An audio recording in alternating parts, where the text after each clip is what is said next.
Mount Pamitian at Mount Binakayan, ang mga bundok sa probinsyang Rizal kung saan pinaniniwalaang nakakulong si Bernardo Carpio magpahanggang ngayon.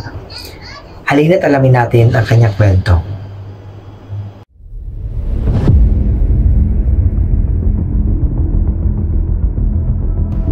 Sa panahon ng pananakop at pang-aapi, isang mandirigmang may pambihirang lakas ang isinilang. Isang bayani o isang alamat. Ang kanyang kwento ay patuloy na naririnig sa maraming henerasyon. Totoo nga ba siya? O isang mito na patuloy nating isinasalaysay?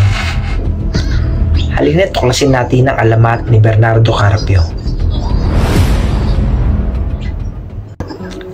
Noong unang panahon, sa ilalim ng pananakop ng mga Kastila, may mag-asawang naninirahan sa paanan ng bundok ng San Mateo Rizal. Kilala sa kanilang kabaitan at pagtulong sa kapwa. Bagamat patagal na silang magkasama, hindi sila binihiyaan ng anak. Ngunit dahil sa kanilang busilak na puso, napansin ni Bathala at pinagpala sila ng isang malusog na sanggol na lalaki. Isang araw, habang naglalakad ang isang praile malapit sa kanilang bahay, nakita niya ang sanggol na umakyat sa bintana at nahulog. Diyos ko ang sanggol! Laking gulat niya na makitang walang kahit anong sugat ang bata. Hindi siya makapaniwala sa kanyang nakita.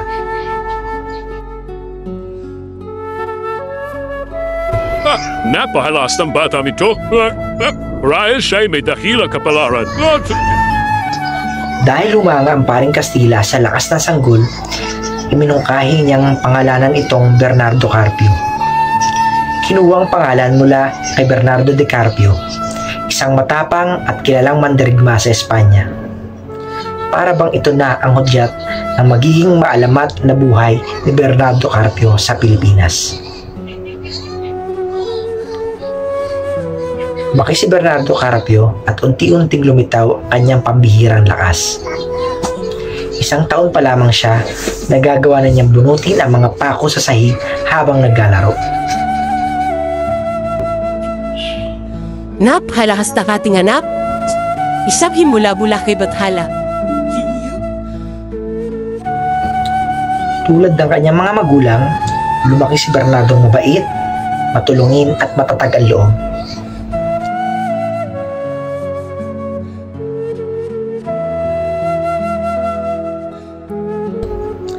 Isang araw, habang naglalakad siya sa gubat, nakita niya ang kabayong nahulog sa bangin at hindi makatayo dahil sa pilay. Agad siyang bumaba sa bangin na walang pag-aalinlangan para sagipin ito. Binuhat niya ang kabayo at nihahon sa bangin nang walang kahirap-hirap. Dinala niya ito sa kanyang bahay upang gamutin at alagaan. Tila ba nabahagian niya na kanyang lakas ang kabayo at agad na itong gumaling. Pinangalanan niya itong Hagibis. At mula noon, palagi na sila magkasama sa pamamasyal sa kabundukan ng San Mateo.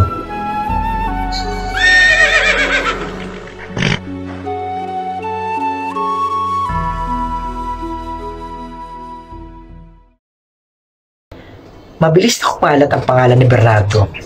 Hinangaan siya sa buong kapuluan. At dahil sa ilalim ng pamumuno ng mga Kastila ang Pilipinas, noong panahon na iyon, labis nila kinatakutan si Bernardo. Itinuring nila itong isang panganib at banta sa Espanya. Kung siya ang manguna sa kanyang mga kababayan, walang hukbo ang makakapigil sa kanya. Lalong tumindi ang pang-aapi ng mga Kastila hanggang hindi na ito matanggap ng mga Pilipino. Nagtipon ng mga kalalakihan upang ipaglaban ang kalayaan at dumating na nga ang kinatatakutan ng mga Kastila. Si Bernardo ang napiling mamuno sa himagsikan.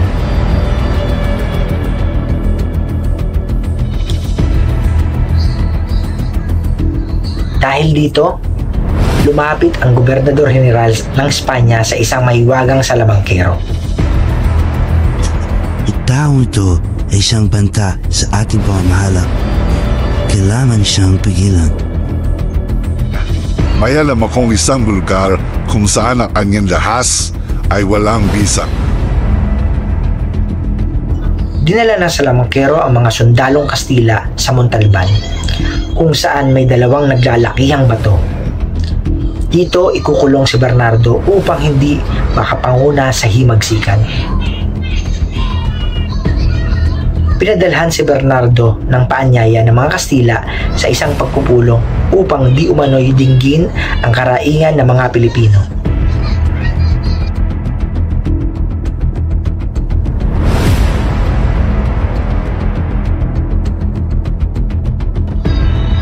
Ngunit bakit gusto na ikaw lang mag-isang pumunta, Bernardo?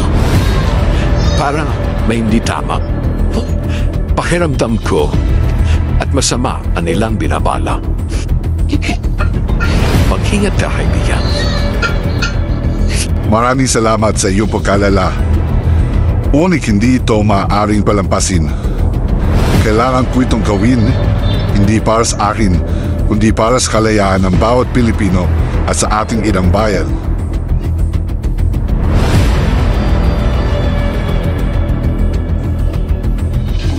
Agad na tumungo si Bernardo kasama lamang si Agibis. Habang naglalakad siya sa isang makipot na daan sa pagitan ng dalawang bundok, biglang lumindol sa magitan ng kapangyarihan ng salamangkero. Nagsimulang magsara ang mga bato at unti-unting iniipit si Bernardo.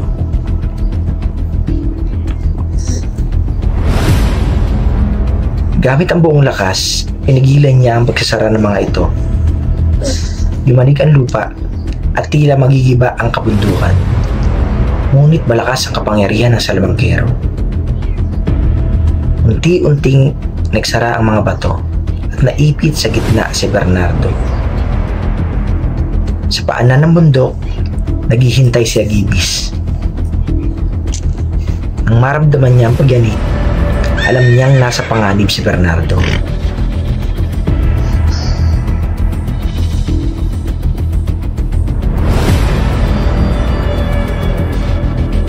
Mabilis na bumalik sa kapatagan upang humingi ng tulong sa mga mamamayan. Gayunpaman, matagal nilang naunawaan ang ibig sabihin ng mga kilos ni Agibis. Nang kanilang napagtanto na wala si Bernardo, agad nilang sinundan si Agibis pabalik sa bundok.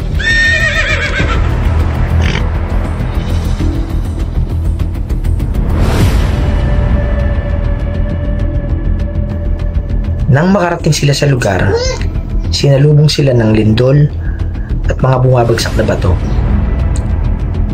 Natanaw nila ang dalawang nag-uumpugang bato, ngunit wala na silang magawa. Natapos na ang salamangkero sa sumpa at naikulong na nila si Bernardo Carpio. Sa kabila ng kanyang lakas, hindi niya kayang maiusod ang dalawang bato upang makawala.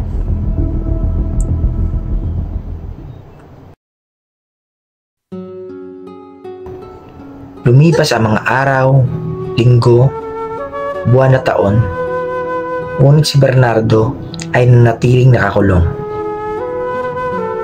Ngunit hindi siya tumigil sa pakikipaglaban.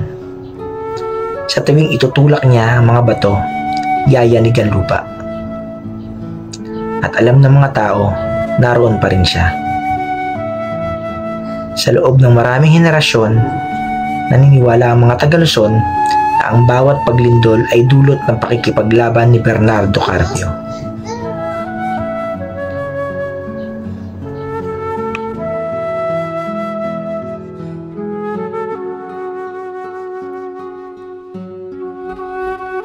Sa araw na makawala siya sa kanyang pagkakakulong, makikita niyang malaya na ang Pilipinas. Ngunit, masaya kaya siya sa kanyang masisilayan sa bansang kanyang buong pusong pinaglaban? Hanggang ngayon, patuloy na ikinikwento ang alamat ni Bernardo Carpio sa mga kabataan. Totoo man ito, isa lamang alamat. Ang mahalaga ay ang kwento ng pagmamahal sa bayan at katapangan na ipinamalas ni Bernardo Carpio na sumasalamin sa ating mga Pilipino.